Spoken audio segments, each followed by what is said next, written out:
welcome back to the podcast. It's been couple weeks since I've done a solo episode. I've really been enjoying these conversations with the guests that I've had on the podcast. They are my personal favorite, but I think it's because I'm talking to another human and not just my phone. The dynamic is just easier to podcast with people, and I think that there's power in story. So I really enjoy getting other people's perspectives because, I can educate you on my personal experience, but what works for me may or may not work for you. So I always encourage people to take what you can out of the podcast and scrap the rest. Like, there's no right or wrong answer. Like, this is me giving you permission to do whatever the fuck your heart desires. But today I want to talk about failure and putting ourselves down if we don't have this magical number or goal or label that makes us worthy or makes us better than or makes us successful. I was talking about credit scores on Instagram the other day, and surprisingly, it's always so funny because, I even get in my own head about things. I'm sure you guys know this. I say this stuff all the time. It's like I have to train myself to just say what's on my mind instead of think about saying what's on my mind.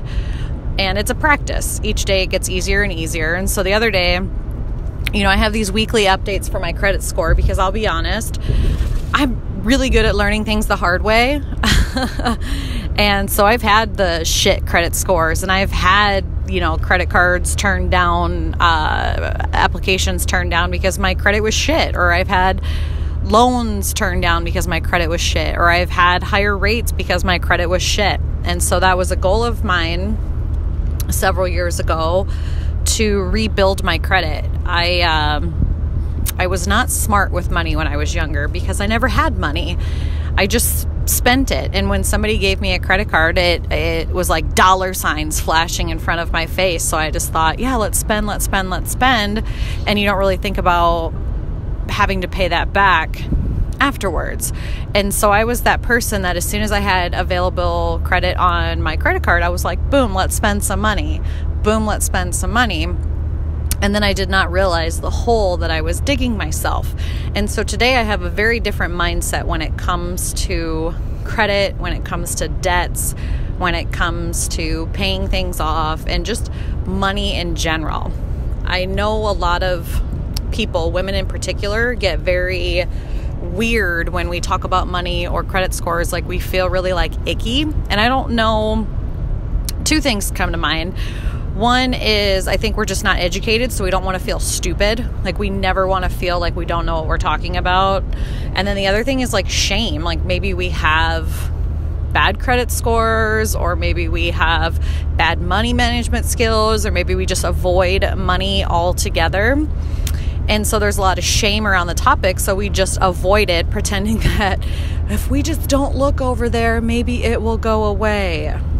But if you've been listening to me for a while, you know that if you resist it, it will grow bigger. What you resist persists and will grow bigger. I've learned this from Heather Chauvin. She said it years ago, and it's just really stuck with me. And I don't even know if she coined the term or if she just got it from somebody else, but anytime that I'm resisting something, I'm like, nope, you got to look into it further. And this is my mission in life, is to educate people on my mistakes in hopes that you don't make the same mistakes. So just know that I've been at the bottom of the barrel. I've had the shit credit scores that people don't even know are credit scores. I think the absolute lowest credit score, and I didn't even know that this podcast was going to go towards credit scores. I just kind of press play and I say whatever's on my mind. These are totally unscripted, so I just kind of go with it. But I think the lowest credit score that you can get is a 350, and then the highest credit score I think is an 850 or something like that. And so I was in the low 500s when I was at my lowest, and I've been at the upper 700s, close to 800 at my highest. I've not been over 800, I'll be honest with that. That is a goal. It's like this mystical unicorn that I want someday, and it's so funny because it's just a number, but to me it's so much more than just a number. I've seen, let's be real, credit scores are just a number. It is a rating system based on how you manage debt, how you manage money, how you manage credit. It really has nothing to do with the amount of income that you bring in. It's how responsible you are with that income. And I can go into like a whole lot of detail. I'll just do a few quick ones. So really you want to stay below 30% of your available credit. So using round numbers, let's say that your available credit is $10,000 on your credit card. You would want to stay $3,000 or less on that credit card. You want to have like an open balance of about 70%. Same thing with like debt to income ratios. So think of like your overall income that you make. You want to have like your debt to income ratio be on the lower end. Now there are magic numbers. Now I'm not a credit counselor. I want to say that the magic number for that is also like 30%. It's like into the 30 to 40%. You want to be on the low end of that. So the lower your debt to income ratio is, the more you will benefit from that. Like it will increase your credit score. There's things like this, different factors that go in. The other thing is like always paying your bills on time. Like that is a huge factor. Not going into collections, that's a huge thing that will go against you. And if you do, you do. You know, there's hardship programs that you can apply for on a lot of these credit accounts if you get yourself into a bind like I did. I think I had like 3 hardship programs going on all at once at one point in time, and I've been sent to collections several times actually. I used to be really ashamed to admit it, but I got myself in such a sticky situation that I really didn't have a choice. I was like, well, shit, you know, figure it out. And I want you to know that like you can come back from that. Like if you have shit credit now, or if you have poor money management skills, just know that anything that you put time and effort into, it will get better. You will get yourself out of the hole. And so that's what I've done over this last decade, is just really, you know, put my nose to the grindstone and said like, I'm going to get shit done. I'm going to figure this out. And it takes a lot of discipline, you have to like sit down and say, what's important to me and what are my values? And to me, debt and poor money management was like chains wrapped around my ankles, and I was sinking to the bottom of the ocean. Like I just felt like I was suffocating in debt. I just felt like I could never get out of it. And not that I'm completely debt free, you guys. I'm not. Like there's a time and place for debt. I'm just a lot smarter with my money now than I was then. I still very much believe in higher education and taking out loans and using credit cards when the situation warrants it. I no longer go on like these big shopping spending sprees where I'm like, oh yeah, fucking dollar bills, y'all. I invest my money. I don't just spend money just to spend money, if that makes sense. So where am I going with this? Today on Instagram the other day, I was talking about that, and so many of you had reached out and just said, thank you. Thank you for sharing this, for being open, for being real, for being honest about the things that you know in your experiences, because I'm just a human, and I'm hoping that my human experience can help you enhance your human experience. And I never want you to feel less than for not knowing everything there is to know about money, or I never want you to feel less than for not knowing everything there is to know about credit, debt, credit scores, FICO scores, all of these things. Like if you have questions, just ask. And maybe what I'll do is an entire podcast episode on, you know, like the 10 things to look for in credit scores and like what FICO scores mean, what they look for. I can kind of share what I've learned in that, because I've done a ton of research in that area to improve my credit score. I got goals, y'all. So while you may have, I don't know, a credit score of 500 right now, just know that it doesn't always have to be that way. Now, if you do make more money, it is easier to pay off that debt, but I'm in my car, guys, so I just went over some rumble strips. promise I didn't just fart my pants. So if you do make more money, it is easier to pay off some of those debts. But if you have poor money management skills now, I promise you will have poor money management skills when you make more money. That's why you see these people who earn 6 figures and then they're still poor as hell, or they have to take out like second mortgages on their house, or they have to take out multiple loans, or they just have like ridiculous credit limits, or, you see people driving fancy cars and having fancy houses. They probably don't own that stuff outright. They probably have loans on everything. Like, I have a loan on my house. I just recently paid off my car. And I have kind of a thing with like, God, I never want to have another loan again. But, there's a time and a place. Just don't compare your journey to somebody else's, because even though the grass looks greener on the other side, you don't know if they're just painting that shit green. Once upon a time in California, I believe, they were spray painting the lawns because there was a water shortage. And don't quote me on this, but you never know what's making that grass greener, right? It could be totally fake. It could be totally surface level, but deep down underneath, that shit is not going to last. It's there for the short term. It's not there for the long haul. So just think about your values and what's important to you and your family, your future, 5 years from now, 10 years from now, 20 years from now. Like, are you doing things today to set yourself up for success in the future? And I never used to think about 20 years from now. You guys know me. I fly by the seat of my pants. I barely have plans for tomorrow. That's why I'm so passionate about like journaling and my passion planner and just like writing down my goals, because I am so squirrel brained. It is hard for me to stay on task. It is hard for me to be structured or have structure. But I actually thrive with somewhat of structure. So if I can map out what I want my financial goals to be like over the next 20 years or even my lifetime, I can start working on a lot of that stuff now. Because I do not want to be in my 40s and in my 50s being like, oh shit, I don't have a retirement. I have all this fucking debt. Like, what am I going to do with my life? No, I want to have financial freedom, and that means something different to everybody. Financial freedom doesn't mean that you have to make millions and millions of dollars. It just means that you get to choose, the freedom to choose how you want to spend your money, and you're not spending it on bills every single month. You're not living paycheck to paycheck. You're not dreading that bill coming in the mail. Like, I just had to pay I'll be totally honest with you guys. We just had to pay I think it was like $5,500 or $5,600 bill for a project that we had done, and we were able to pay it in cash. Well, I mean, I wrote a check, but like, you know how fucking good that feels? Just to be like, oh, here's $5 or $6 grand, like no big deal. It feels fucking awesome. I would never, ever, ever been able to do that 10 years ago, 5 years ago. But when you put your head down and you're disciplined and you figure out, whoops, just dropped my phone. You figure out what your goals are, you can do this too.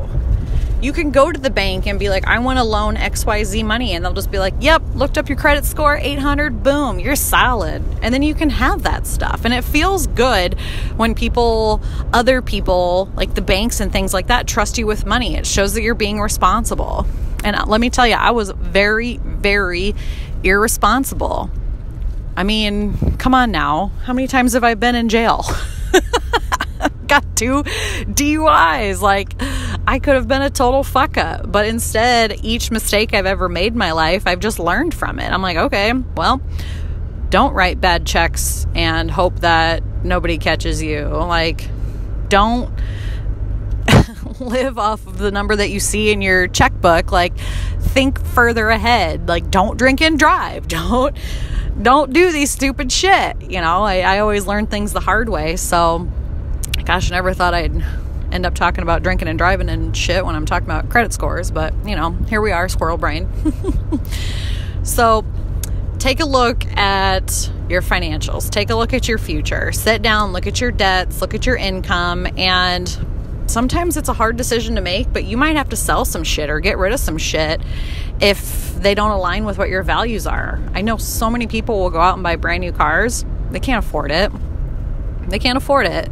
It would be cheaper just to fix up the car that they're driving, but because they quote unquote deserve something, Which, I mean, yes, you deserve all of the new vehicles in the world, but why are you getting it? Are you getting it to look good? Like, is it a status thing, or is it like, what is it? You know, and if you can afford to buy that vehicle outright, or if you can afford the payments and still be able to set things aside to, you know, create financial freedom in your future, then by all means go for it.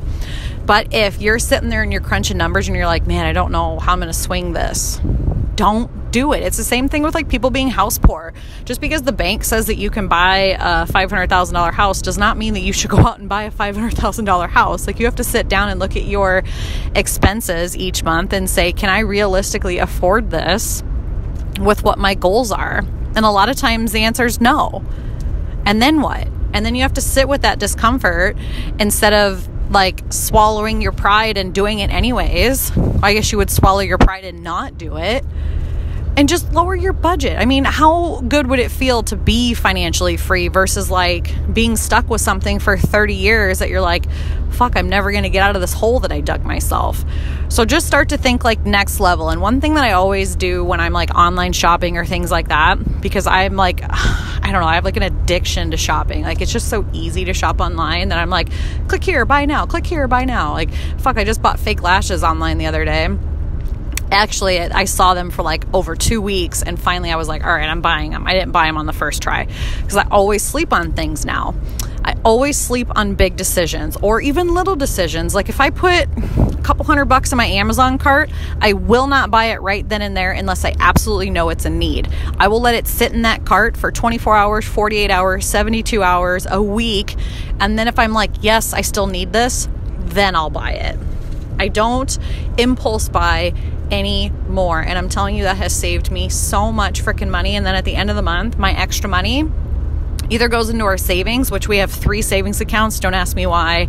Actually, ask me why. It's because I have to hide money from myself. My husband's like, you know, we have 3 savings accounts. I'm like, yes, I do. But I try to forget that we do, because if I can disperse and hide money from myself, then we can have more money. You got to trick yourself. You got to find what works for you. But yeah, if I sit on things, I tend to not buy them. I'll be like, why the fuck was I going to buy this anyways? And then I'll remove it from my cart, and then I'll save myself $50 there. You know, and at the end of the month, if I have an extra $300, I'm like, boom, we're going to pay off another bill, or we're going to put that onto our, you know, our loan or whatever, or I'm going to throw it into my savings account. And that's kind of how I work now. And really, it's about being disciplined. It's thinking next level versus right now, and that can be hard, you know, that immediate gratification versus delayed gratification. And so that's something that I've had to retrain my brain over this last decade, is delayed gratification, because I feel so much better. Like, I think of, how will financial freedom feel? How will financial freedom feel? And I'm so fucking close, and it feels so damn good. So much better than buying like tons and tons and tons and tons of shit that I don't even fucking need. I just buy it just to buy it, to make myself feel good in the moment. And then what? I feel like shit because I just spent all this money on things I don't really need. They just made me feel good when I bought them, because it's that immediate hit of dopamine in your brain. That's that addiction response, right? It's the same thing like when you light up a cigarette, or when you're, you know, take a shot of whatever. You get that like immediate like, oh man, I feel so fucking good. But then afterwards it's like, oh, headache, nausea, sweating, heart racing, all of those things. Same thing with buying shit. So today's takeaway: look at your life. Are you living in immediate gratification, or are you living in delayed gratification? Find out what your values are, find out what's important to you, and just know that if you've dug a hole for yourself, you can get out of it. You just got to ask for help. You just got to find the right steps to take. And sometimes that's just doing research. Sometimes that's hiring a credit counselor. Sometimes that's selling the shit that you have loans on that you don't really need. Or who knows, maybe you're so far in that you got to file for bankruptcy. People come back from that too. It is what it is, guys. It is what it is. And the sooner you can face your demons, the sooner you can get through them and be on the other side. Okay? Face your fears. You got this. Feels good to be back. Not that I was really like gone, but I don't know. I feel like I have a lot of thoughts, and I've been just like pretending that I'm podcasting. and I haven't really been podcasting. I was telling the gal that helps me do these, I said the other day, I'm really sorry that I haven't been sending you podcasts. I have all these great ideas in my head, and I go through the whole podcast. I just never actually hit record. So it feels like I've done a podcast. I just didn't. So it actually feels good to be like, yes, I did a podcast. Here I am. I'm talking. I'm doing the things. Woo, go me. Tooting my own horn over here. So feels so good. The sun is shining. It's 72 and sunny. I just did a grocery pickup because that's what my life has become. That's my outing. Yay me. This in the post office. Actually, I had to go meet a couple clients the other day. It was super weird. I was like, how far back is 6 feet? I'll just stop. I'll set this here, and then I'm going to walk you through how to do this. And then I need you to sign here. And then, okay, see you later. I felt like I should hug them or high five them, but you can't. So I was just like, okay, air high five. Woohoo, awkward. I'm just so great at being awkward. And that's all, folks. Okay, I'm really going to let you go this time. I will catch you later. Enjoy your weekend, or whatever day you're listening to this. I'm going to enjoy my weekend. Goodbye.